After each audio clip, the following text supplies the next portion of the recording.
When you are a public figure, when you are a politician, when you are a rock star, pop star, an entertainer, a sports person, an athlete, popularity is very important for you. It's currency, because popularity for such a person ensures continuity of that person's source of bread and butter. But such persons, persons of celebrity, persons of fame, that require fame to measure their success, right? Pop stars, movie stars, television stars, whatnots, right? Or public figures like politicians. Such persons are far and few. Out of the population of 8 billion plus human beings, such persons form a very, very minute minority. What about the rest of us? We need to ask this question: what is this popularity?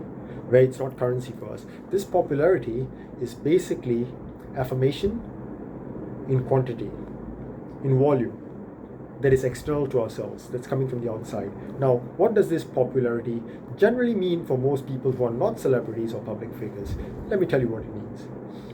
The most popular classmates that I ever had at primary school, secondary school, polytechnic, university, all the teachers' pets, the most loved by everyone in class, everyone in school, everyone on campus.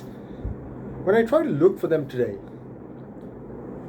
by typing their names into Google search or on LinkedIn, I have a lot of difficulty, first and foremost, finding anything about most of them. And when I do find something about some of them, it's very scant, it's very little. It's very hard to tell what exactly they've done with their lives since they moved on from school or from polytechnic or from university. It's very difficult to determine where they are, how they are, what they're doing, and it's very, very hard. It's close to impossible to find any way to contact any one of them.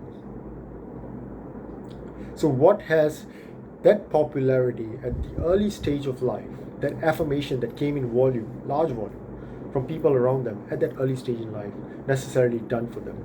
It's something to think about, something to talk about perhaps. I coach people. I coach people from all walks of life for various different purposes, right? Reasons. Sorry for that fumble. Now, I coach young people for two things: public speaking and debating.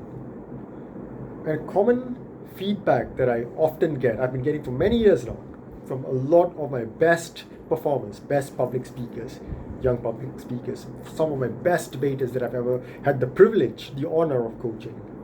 I get this bit of feedback that, coach, you're very, very stingy, you're a Scrooge when it comes to praise, when it comes to a pat on the back when someone does great, right? Someone gets a medal for awesome performance and the coach says, okay, but not well done. And it's a bit harsh. Some call it tough love. For me, it's just about doing my job, coaching. What is a coach's job? A coach's job is to assess, to observe, profile, not necessarily in that order, but that's what we do, to understand how much this person can do, and then how that person can perhaps surpass what they can presently do, and how that person can reach the stage where they are actually doing it. That's a coach's job.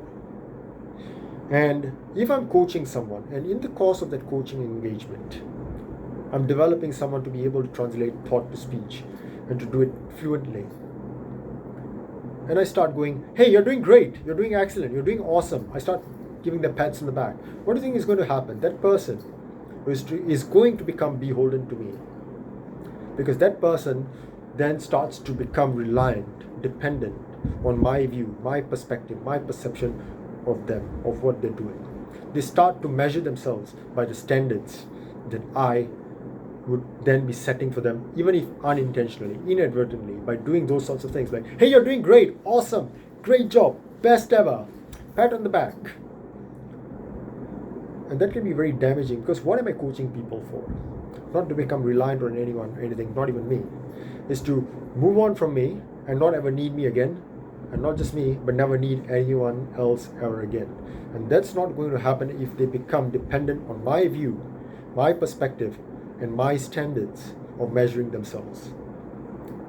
If they become beholden to my approval, I don't want that for the people I coach. And therefore I am, indeed, admittedly, very, very stingy in saying, hey, you've done great, you're doing good, you're doing awesome. You see, this is what you did really, really, really well. So they start thinking, okay, this is now in the bag for me, and they start stagnating and start falling back from that. I don't want that to happen as a coach, because once you become beholden to my view, when you move on from me, you become beholden to someone else, because you're always going to you'll get into this habit which becomes impossible to break. Once you are in this habit of taking my view of judgment of you, of where you are at, what you're doing, how well you're doing it, then you become beholden to the judgment of others, regardless of who that person is. If it's not me, then someone else tomorrow, and then someone else after that, and someone else after that. You'll always be under someone else's influence, thumb, or someone else's opinion. And you'll never ever fully reach your potential individually, independently. And you'll never be independent, and that is very detrimental. You think about why. You think about it for yourself. So I hold back. I don't tell people they're doing a great job, at least until I'm no longer coaching that person, at least until my coaching engagement with that person is not coming to an end or at an end, where I start saying, okay, look at where you were when you started, and look at how much you progressed to the end, which is today, which is now. Now, you don't need me. And that should be the outcome of every coaching engagement. Whoever it is that you engage as your coach, whoever you hire as your coach, whatever is the purpose for which you hire or engage a coach, that one day you will not need that coach ever again.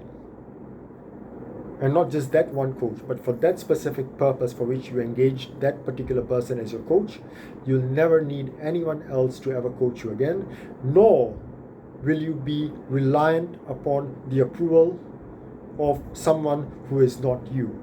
Because the most important and the only important affirmation to determine how well you're doing, to determine your potential, to determine your worth, to determine your limits, should not be someone who is not you. The only person who should be in position to judge and influence your decisions on what you do and how you do, after you've reached a certain threshold where you're comfortable, okay, now I'm on top of this is my prerogative, I'm skilled at this, I'm talented at this, and I know how this is done, I know what to do with this, I know what my potential is with this little thing that I have, whether it's public speaking, whether it's leadership, whether it's time management, whatever. Mundane, trivial, important, key, big deal, doesn't matter. This is something that now I can do on my own. Once you reach that point, there should be no one else on earth other than yourself that should be the judge of it. To tell you, oh, this is something you're good at, something that you're not good at. You decide. You decide what you're good at. You determine what you know best. You determine what you can do with what you have. And I want to enable people to do that. And that's my coaching approach. That's the mind evolution approach. And so, don't become reliant on external affirmation unless you're a movie star, unless you're you're fighting for popularity because you're a politician, you need votes, right? Unless you're doing those sorts of things. Don't seek external affirmation, but find reasons to affirm yourself by working hard on something, by measuring yourself and judging yourself for, wait, how does this sound to me? What is the outcome of this? How does this go? What is the result of this? You judge. Don't let someone else judge it. You make your decisions. You affirm yourself. Think about it.